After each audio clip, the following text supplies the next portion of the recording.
सुबह नाश्ते में जब कुछ भी ना समझ में आए कि नाश्ते में क्या बनाएं, तो घर में पड़े एक प्याज से आप सुबह का हेल्दी नाश्ता तैयार कर सकते हैं। जी हाँ, सुबह के नाश्ते में अगर गर्मा गर्म तीखा चटपटा प्याज का पराठा मिल जाए तो नाश्ते का तो मज़ा दोगुना हो जाता है। चलिए इस चटपटी और हेल्दी रेसिपी को बना लेते हैं। तो इसके लिए हमें सबसे पहले आटा लगाना होगा। तो इसके लिए मैंने 1 कटोरी गेहूं का आटा लिया है और उसमें आधी छोटी चम्मच नमक डाल देंगे। साथ ही 1 छोटी चम्मच तेल डाल देंगे और उसे अच्छी तरह से मिला लेंगे। मिलाने के बाद हम इसमें थोड़ा थोड़ा पानी डालेंगे और इसका हमें एक सॉफ्ट डो तैयार करना है।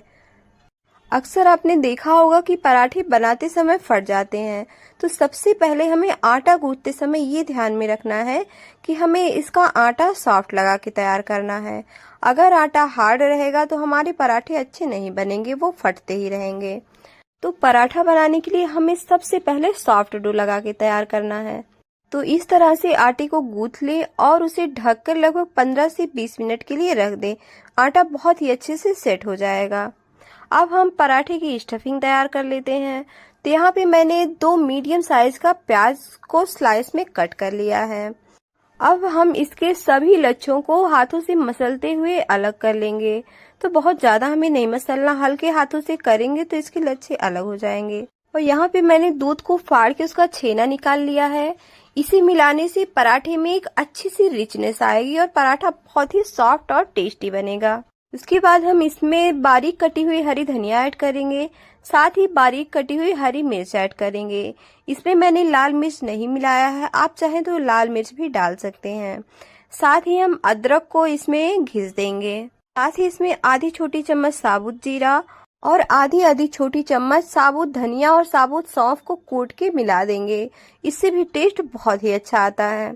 साथ ही 1 छोटी चम्मच गरम मसाला और आधी छोटी चम्मच चाट मसाला और इसमें 1 छोटी चम्मच कसूरी मेथी और साथ ही टेस्ट के अकॉर्डिंग काला और सादा नमक ऐड करेंगे। साथ ही हम इसमें ऐड करेंगे बारीक सेव। तो लगभग 1/4 कप के करीब हमने इसमें बारीक सेव को इस तरह से हाथों से मसलते हुए ऐड किया है। कभी कभी क्या होता है कि प्याज थोड़ा मॉइस्चर रिलीज करता है, तो इस तरह से सेव डालने से यह मॉइस्चर को ऑब्जर्व कर लेगा और साथ ही पराठे का टेस्ट भी बहुत ही ज्यादा चटपटा हो जाएगा। तो सभी चीजों को अच्छी तरह से मिक्स कर दें। हमारी स्टफिंग बनके तैयार हो गई है। अब इसे हम साइड में रख देते हैं और अपना आटा भी हम चेक कर लेते हैं। तो आटे को हम फिर से एक बार अच्छे से मसल के गूंथ लेंगे, जिससे आटा बहुत ही ज्यादा सॉफ्ट हो जाएगा। आटा अच्छे से सेट हो जाता है तो ज्यादा इसे गूंथने की भी जरूरत नहीं होती है। तो आटे को मैंने गूंथ के बिल्कुल अच्छी तरह से सॉफ्ट कर लिया है। साथ ही हम थोड़ा सा सूखा आटा ले लेंगे, जिससे पराठा बनाने में बहुत ही आसानी होगी। अब हम आटे की छोटी छोटी लोइयां तोड़ के तैयार करेंगे।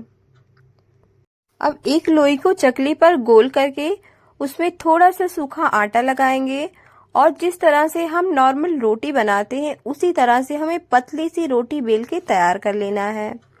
तो ये जो पराठा बनाने का तरीका है, इस तरह से जब भी आप पराठा बनाएंगे तो आपका पराठा कभी भी फटेगा नहीं, क्योंकि मैं ऐसे तरीके से बनाऊंगी कि कभी भी फटने की कोई झंझट नहीं होगी।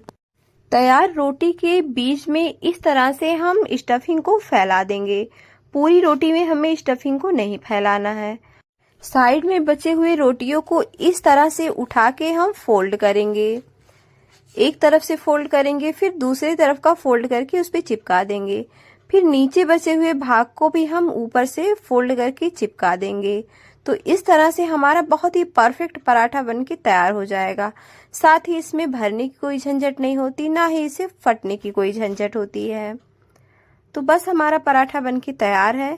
अब इस पे हल्का सा सूखा आटा लगाएंगे और चकली पर मैंने थोड़ा सा काला तिल फैला दिया है और इसे हल्के हाथों से बहुत ही हल्का सा बेल लेंगे, क्योंकि ऑलरेडी रोटियां बहुत ही मैंने पतली बनाई हुई थी।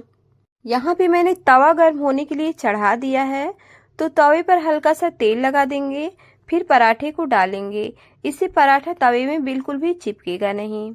अब जैसे ही पराठा एक तरफ से सिक जाएगा तो उसे हम पलट देंगे पलटने के बाद हम इसके ऊपर से घी लगा देंगे। जो भी आपको पसंद हो घी या तेल आप लगा सकते हैं। अब दूसरी तरफ से भी पराठा हल्का सा जब सिक जाएगा तो उसे फिर से पलट देंगे और इसके ऊपर भी हम घी लगा देंगे। फ्लेम को यहाँ पर मीडियम रखें और उलट पलट कर पराठे को अच्छा सुनहरा कलर आने तक सेक लें। आप इस तरह से पराठे बना के देखिए, बिल्कुल फूले फूले पराठे बन के तैयार होंगे और साथ ही यह देखने में जितना ज्यादा अट्रैक्टिव लग रहा है, खाने में उससे कहीं ज्यादा टेस्टी बन के तैयार होगा। तो आपने देखा ना कि पराठे कितने परफेक्ट बने हैं। मैं दूसरा पराठा भी आपको सेक के दिखाती हूँ कि ये पराठा भी कितने बढ़िया तरीके से बन के तैयार हुआ है। बस ध्यान रखिए कि फ्लेम को मीडियम रखें और पराठे को बराबर उलटते पलटते रहें और सुनहरा कलर आने तक अच्छे से सेक लें। बस इन कुछ बातों का ध्यान रखिए, आप बिल्कुल परफेक्ट तरीके से टेस्टी पराठे बना के तैयार कर सकते हैं। तो बहुत सारे पराठे आपने अब तक बनाए होंगे, एक बार मेरे तरीके से प्याज के पराठे आप बना के देखिए, आप तो इसके फैन हो जाएंगे। इस पराठे को आप बना के देखिए, आपके सुबह या शाम के नाश्ते की टेंशन बिल्कुल खत्म हो जाएगी। और ये पराठा टेस्टी होने के साथ साथ बहुत ही ज्यादा सॉफ्ट होता है कि हर किसी को ये सॉफ्ट और टेस्टी पराठा बहुत ही ज्यादा पसंद आएगा। साथ ही साथ ये टोटली हेल्दी होता है, तो आप अपने बच्चों को लंच बॉक्स में या नॉर्मली घर पर भी इसे बना के खिला सकते हैं। उनकी हेल्थ के लिए भी बहुत ही ज्यादा फायदेमंद होगा। तो फ्रेंड्स, आपको अगर पराठे की ये रेसिपी पसंद आई हो तो कमेंट करके जरूर बताएं। साथ ही मेरी आपसे रिक्वेस्ट है कि आप इस रेसिपी को अपने घर पे जरूर ट्राई करें। और अगर आपको रेसिपी पसंद आए तो मेरे वीडियो को लाइक करें, ज्यादा से ज्यादा शेयर करें और मेरे चैनल को भी सब्सक्राइब करें। Thanks for watching.